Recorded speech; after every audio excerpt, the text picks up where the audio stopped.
Para naman po sa objective number 5 for this coming school year, ito na po. Established safe and secure learning environments to enhance learning through the consistent implementation of policies, guidelines, and procedures. Ito po, uulitin ko po, kailangan nating tandaan yung mga key terms, mga kasama. Ano yung mga key terms dito? Makapag-establish daw tayo ng safe and secure learning environment. May papakita ba yan sa COT? May papakita ba yan sa lesson plan?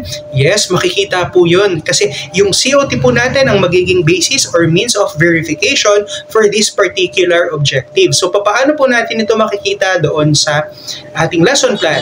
Pagbibigay ng maayos na instruction, pagbibigay ng rules and regulation kapag kayo po ay nagkakaroon ng bago mag-start o kaya bago magkaroon ng activity, pagkatapos magkaroon ng activity, paano dapat mag-response yung mga estudyante o kaya mag-act prior doon halimbawa sa pagbabasa ng kwento, pagpapanood. So, kailangan po nating magkaroon ng rules kasi masesecure natin, no? Makakapag-establish tayo ng safe and secure learning environment kasi sa pamamagitan ng mga basic rules, no? Pag pinapakita natin siya sa lesson plan, at ma-execute natin ng maayos sa actual, consistent din tayo doon sa policies and guidelines and procedures na meron tayo sa DepEd.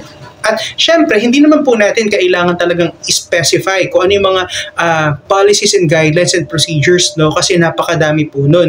Yung pinaka-specific lang na pamamaraan kung paano natin ma-implement yung pag-establish ng safe and secure learning environment ay sa pagpapakita ng maayos sa instructions, di ba? Doon po sa ating mga estudyante, sa ating lesson, and sa mismong actual, no?